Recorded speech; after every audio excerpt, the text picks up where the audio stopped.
Love a good chocolate cake, but you're trying to stay away from sugar and looking for a healthier option? I've got the solution for you. It's high protein, high fiber, and sugar-free, grain-free, gluten-free, but it's not flavor-free. Hint, it's made from zucchini and cacao. Zucchini, you know, also called courgette. Sounds funky?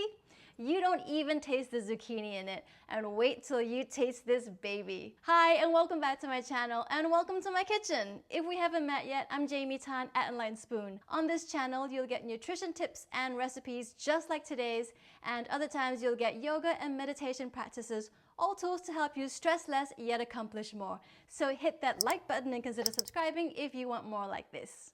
First up, my disclaimer is I am not a baker. I like fast, easy recipes that are throw it all together and ding, we got something good.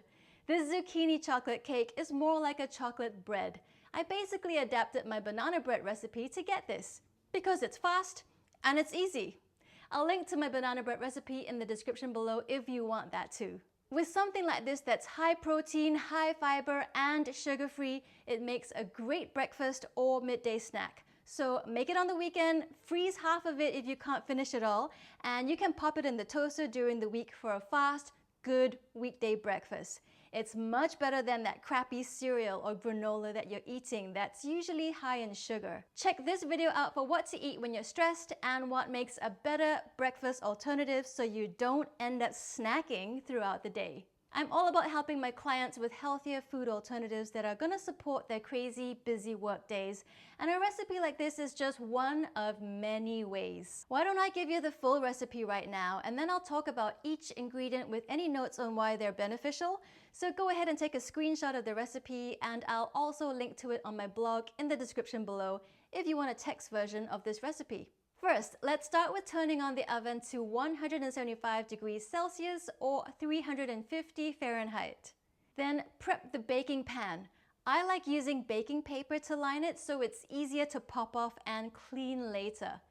I learned this trick from Jamie Oliver. Crumple up the baking paper so it's easier to work with. So as you can tell, zucchinis or courgettes are one of the main ingredients. And if you have one relatively large one like this guy, it kind of makes about 3 cups of grated zucchini. You don't need to be mega precise with this one.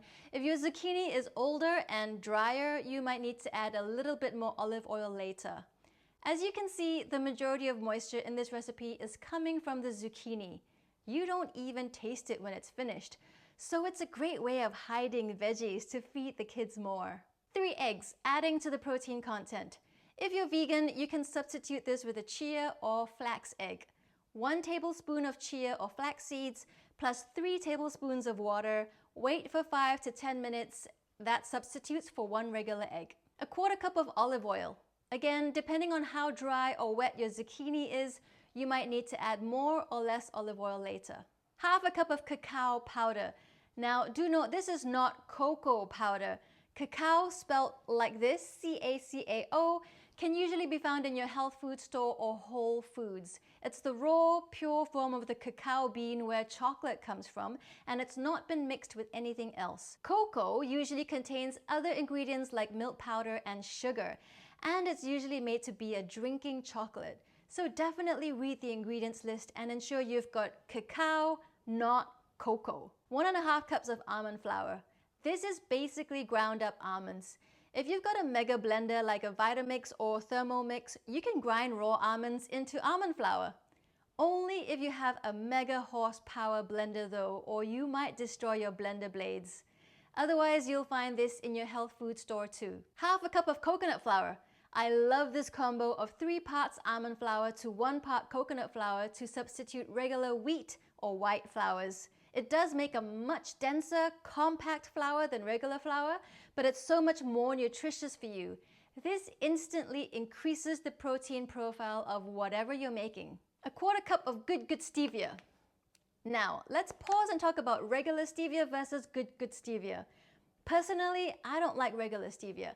It's got that bitter, licoricey aftertaste, blah. But this is where good stevia is different.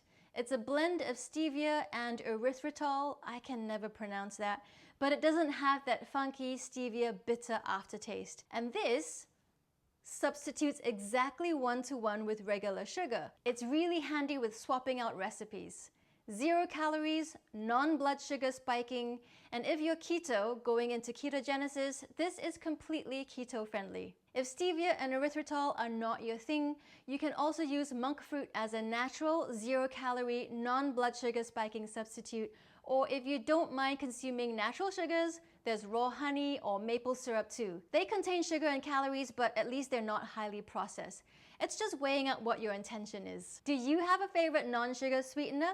Let me know in the comments below what you use. Now, do note, I don't like things very sweet. So a 1/4 cup of stevia might end up being terribly bland for you, especially because the cacao is quite bitter. Most recipes call for at least 3/4 cups of sweetener, so you do you. Even if this ends up not being sweet enough, you can always add more sweetener just before serving.